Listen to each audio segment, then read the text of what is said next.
ትንሽ ስለ አርቲፊሻል ኢንተለጀንስ ባወራ ደስ ይለኛል። ከትንቢት ጋር በተያያዘ አርቲፊሻል ኢንተለጀንስን በተመለከተ ይሄ ሰው ሰራሽ አስተውሎት ነው አይደል የሚባለው በእኛ ሀገር። ሰው ሰራሽ አስተውሎት በዘመናችን በቃ የሰው ልጅ ህይወት፣ የሰውን ባህል፣ ቴክኖሎጂን አድማስ እየቀየረ ያለ ነገር ምንድን ነው ካላችሁ አርቲፊሻል ኢንተለጀንስ ነው። በጣም ትልቅ የሳይንስ ዘርፍ ነው።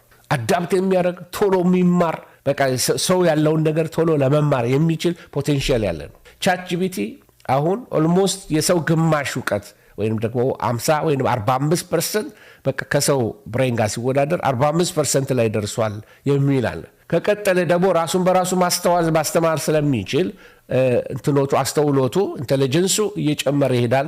ኢንፎርሜሽኑ ዳታው እየጨመረለት ይሄዳል ማለት ነው። ከ5.5 ሚሊዮን ብር ጀምሮ የቤት ባለቤት ይሁኑ ይላል። ከዚህ በፊት ከ8 በላይ ሳይቶችን ሰርቶ ያስረከበው ድርጅታችን ቴምር ሪል ስቴት ከአፍሪካ ህብረት አዳራሽ ቅርብ ርቀት ላይ በሚገኘው ቡልጋሪያ ለተወሰኑ ቀናት ብቻ የሚቆይና ለ15 ቤቶች ብቻ የወጣ የ30% ቅናሽ አድርገን የመኖሪያ አፓርትመንትና የንግድ ሱቆችን ለሽያጭ አቅርበናል። ባለ 1 መኝታ ከ5.5 ሚሊዮን ብር ጠቅላላ ክፍያ ጀምሮ፣ ባለ 2 መኝታ ከ6.8 ሚሊዮን ብር ጀምሮ፣ ባለ 3 መኝታ ከ9.3 ሚሊዮን ብር ጀምሮ። በተጨማሪም የንግድ ሱቅ ፈላጊዎች በሙሉ ክፍያ ከ3.9 ሚሊዮን ብር ጀምሮ ናችሁ። ለበለጠ መረጃ ከስር ባለው ስልክ ይደውሉ። ቴምር ሪል ስቴት። ሪሰንትሊ እየተጠቀምኩ አርቲፊሻል ኢንተለጀንስ እየተጠቀምኩኝ አንዳንድ ጽሁፎችን መጻፍ ጀመርኩኝ እና በጣም ከገረመኝ ነገር የምጻጻፈውን ነገሮች በሙሉ ለካ ያጠናኛል እና ለልጄ ስጽፍላት ያለ ሚስቴ ስጽፍ አንዳንድ ነገሮችን ይመለከታል እና መጨረሻ ላይ አንድ ቀን ኢንፎርሜሽን ሰጣሁትና እንደዚህ ስራልኝ አልኩት። እየሰራልኝ መጨረሻ ላይ ሲጽፍ ምን አለ? say hi to your wife reverend አለኝ። ሚስትን ሰላም በልልኝ፣ ልጆች ሰላም በልልኝ ፓስተር አለኝ እና it's interesting። እኔ እሱን እጠቀምበታለሁ ስል እሱ ለካ እኔንም ማን እንደሆንኩኝ ዳታዬን ሁሉ ያውቀዋል ማለት ነው ወገኖች ሆይ። እና ይሄ በጣም ቀላል የሆነው ነገር ነው እና ይሄ ቴክኖሎጂ ግን ለወደፊቱ ዓለም በቃ የሚኖረው ምንድነው የሚባለው ተጽዕኖ ቀላል ነው ይባላል። ኃይለኛ ተጽዕኖ አለው። አርቲፊሻል ኢንተለጀንስ በሶስት ዋና ክፍሎችን አይተን ልናየው እንችላለን። የመጀመሪያው የኤአይ አይነቶችን ላሳያችሁ። አንዱ በዘመን መጨረሻ ላይ ፕሮፌሲ አብሮ ከሚያያዝባቸው ነገሮች አንዱ በጣም ናሮ ኤአይ የሚባል አለ። ናሮ ኤአይ እንደምትመለከቱት ለምሳሌ የቋንቋን ትርጉም እንደ ጉግል ትራንስሌት፣ ፌሻል አይዲ ሊነግራችሁ ይችላል። ቅድም ያነሳውላት ቻት ጂፒቲ አንዳንድ መረጃዎች ኢንፎርሜሽን ብትጠይቁት ይነግራችኋል። ሌላው አይነት ግን ጀነራል ኤአይ የሚባል አለ። ጀነራል ኤአይ እንደ ሰው ልጅ በሁሉም ዘርፍ ማሰብ መረዳት የሚችል ኤአይ ነው። ይሄ በጣም የሚያስፈራ ነው። እንደ ሰው ልጅ ማሰብ ይችላል፣ ሪዝን ያደርጋል፣ አብሯችሁ ዳያሎግ ያደርጋል። ይሄ ጀነራል ኤአይ ነው እና እስካሁን በምርምር ደረጃ ያለ ነው። ስቲል ሙላት ላይ አልደረሰም። ገና የሚሰራ ነገር ነው። ሲቀጥል ልዕለ ኤአይ የሚባል አለ። ሱፐር ኤአይ የሚባል ነው። ይሄ በጣም ከሰው ልጆች አእምሮ በላይ የሆነ በጣም የረቀቀ ጥበብ ያለው ኤአይ ነው። በቃ እኛን ኮንትሮል ሊያደርግ የሚችል ማለት ነው። መኪናችንን ሸቶፍ ሊያደርግብን ይችላል። ሲስተማችንን ሸቶፍ ሊያደርግብን ይችላል። በቃ ስለኛ ዲጂታል አይዲያችንን ሊቀይረው ይችላል። ለፈለገው ክራይም ሁሉ ሊሰራበት ይችላል። መንግስታት ዓለምን ሊቆጣጠሩበት በቀላሉ ይችላሉ። ስለዚህ ሰው በፈጠረው ነገር ባሪያ ሊሆን ነው ማለት ነው። ይሄ የኤአይ አይነቶችን ላሳያችሁ ብዬ ነው። የመጨረሻው ዘመንን ከሚያከፋው ቀላል ይመስላል ቴክኖሎጂ። በቃ ሁሉ በእጃችን እንደ ዋይፋይ ሁሉ ነገር ቀላል ነው። ኢንፎርሜሽን ቀላል ነው። ግን እየቆየ ሲመጣ ሪል ለጸረ ክርስቶስ መጠቀሚያ ይሆናሉ። ወገኖች ሆይ ኤአይ የተለያየ ስራዎች ይሰራል። የትርጉም ስራዎች ይሰራል። አማርኛ ትምህርቶችን ብትወስዱ የተለያየ አይነት ሳይንቲፊክ ነገር ላጥና ብትሉ በጣም የሚረዳ የዓለምን ቋንቋዎች በቀላሉ ይተረጎምላቸዋል። አንድ ጊዜ ጀርመን ሀገር ለአገልግሎት ሄጄ በጀርመንኛ ለወጣቶቹ ኖት መጻፍ ፈለግኩኝ። የማስተምረውን ነገር ኤአይ ነገርኩት። ከዛ በኋላ የምጽፈውን ነገሮች በሙሉ ወደ ጀርመንኛ ሰብታይትል አድርጎ ያደርግልኝ ነበረ። ለዚህ አስተርጓሚ ወደ ጀርመንኛ ሲተረጉምልኝ እኔ በአማርኛ የተጻፈውን ስለጥፍ ኤአዩ በጀርመንኛ ይለጥፍልኝ ነበረ። ጀርመንኛ አልችልም።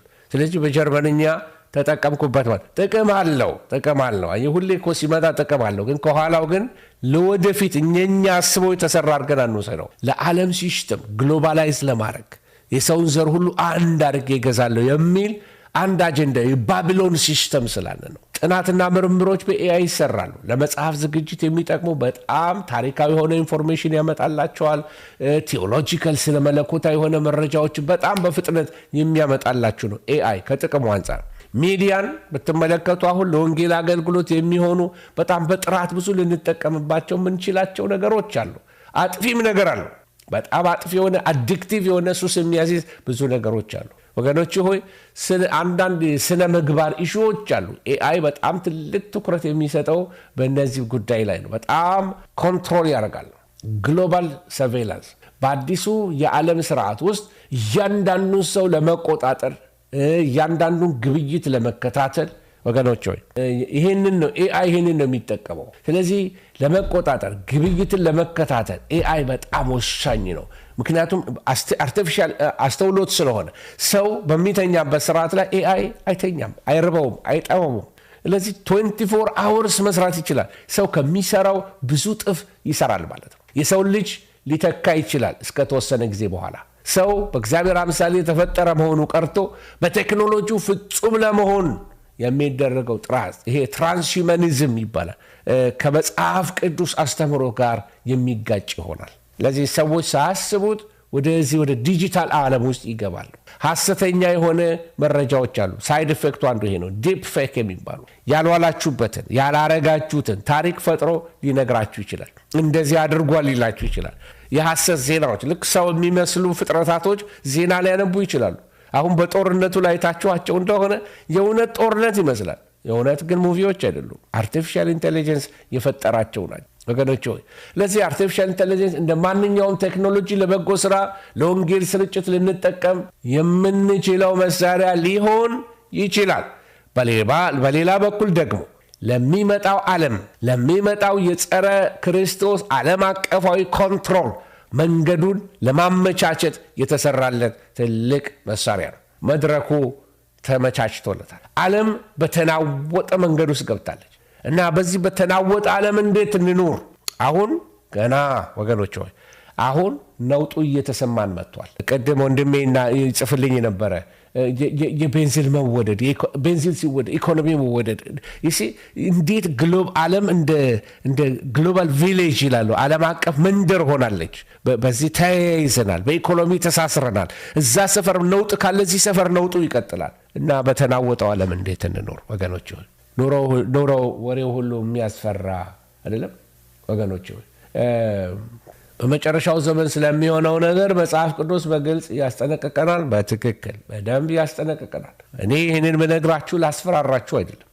ለማስፈራራት ወንጌል የለው። በነገራችን ላይ ማስጠንቀቂያው ለፍርሃት ሳይሆን ለዝግጅት ነው። በመጨረሻው ዘመን በድል ለመኖር ለመትረፍ ሰርቫይቭ ለማድረግ በጣም የሚያስፈልጉ ወሳኝ የሆኑ ነገሮች አሉ። ቅድም ተናግሬያለሁ። ስለ መንፈሳዊ ንቃት ነግሬያቸዋለሁ። በመጨረሻው ዘመን ትልቁ አደጋ ዲሴፕሽን ነው። ሰይጣን አታላይ ነው።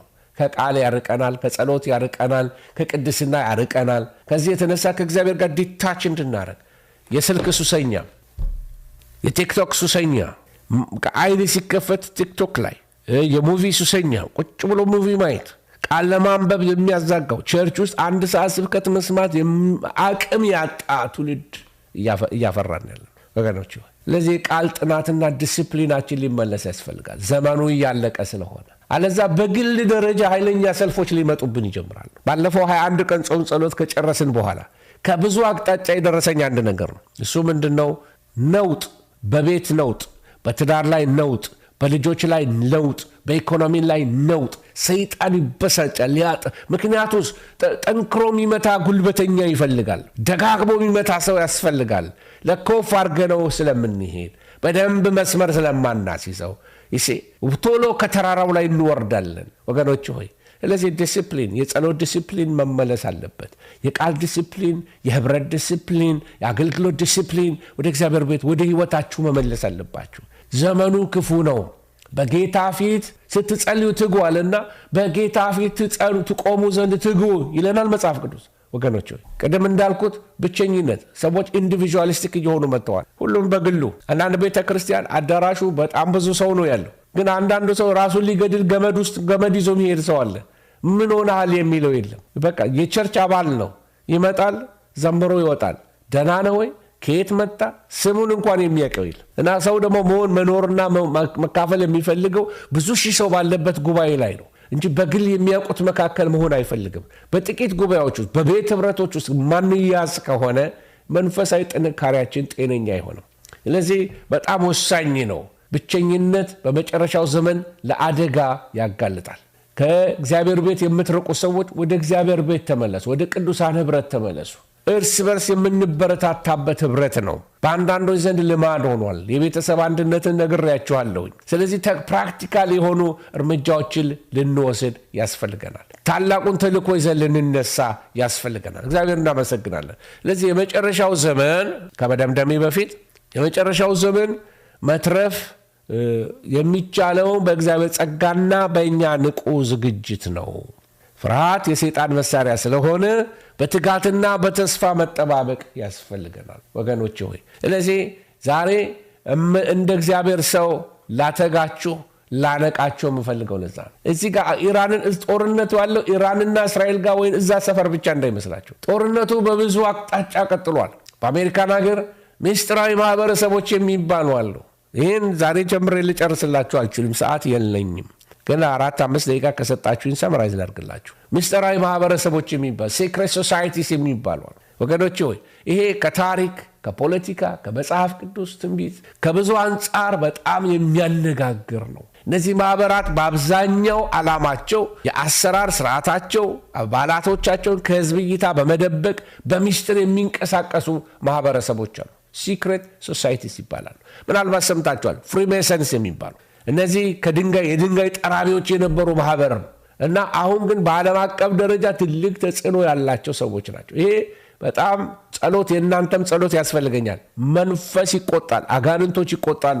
ኤክስፖዝ እነዚህን ነገሮች ስናደርጋቸው የራሳቸው የሆኑ ምልክቶች አሉ። ሌላ ጊዜ ያሳያችኋለሁ። እና የተለያየ አለ 33ኛ ደረጃ እንደዚህ አይነት ደረጃ ዲግሪ ያላቸው እና ፕሬዚደንቶች ፖለቲሽንስ መጀመሪያ ወደዚህ ወደ ፖለቲካ ዓለም ከመግባታቸው በፊት ፍሪሜሰነሪ ውስጥ ይገባሉ። ኢሉሚናቲ የሚባሉ ሰዎች አሉ። ወደ ውስጥ አልገባም። አንዳንድ ጊዜ ኢትዮጵያ ላይ ጥራዝ ነቀጠቅ የሆነ ትምህርቶች እሰማለሁኝ። በማያውቁት የሚናገሩ ሰዎች አሉ፣ ሳይመረምሩ ማለቴ ነው። ኢሉሚናቲ በ1776 የተመሰረተ ማህበር 17ኛው ክፍለ ዘመን ዋናው ዓላማው ሃይማኖታዊ ተጽዕኖን ለማጥፋት አዲሱን የዓለም ስርዓት መመስረት። ይሄ ጥንት የጀመሩት ነው።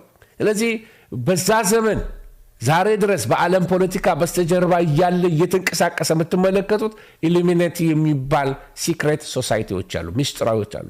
ስለ እነሱም ሌላ ደግሞ የሮም ክለብ የሚባሉ አሉ፣ ቢልደርበርግ ክለብ የሚባሉ አሉ። በጣም ስመጥር የሆኑ የሚገርም ነው። አሜሪካን ሀገር የሌለ እንግሊዝ እነዚህ ፕሪንሶቹን ኢንክሉድ ያደረገ እነዚህ ሉዓላዊቱን የአረቡን ዓለም መሪዎች ኢንክሉድ ያደረገ ነገስታትን ኢሊት ወይንም ደግሞ ምሁራን የተባሉትን እነሱን ሁሉ ያቀፉ ማህበራቶችን ዓለምን በሚስጥር የሚመሩ ናቸው እያልኳቸው ነገሮችን ከውጭ ያለው ፖለቲሻኑ ዝም ብሎ ይለፈልፋል። ከኋላው የሚሾሙ የሚሽሩ እነሱ ናቸው።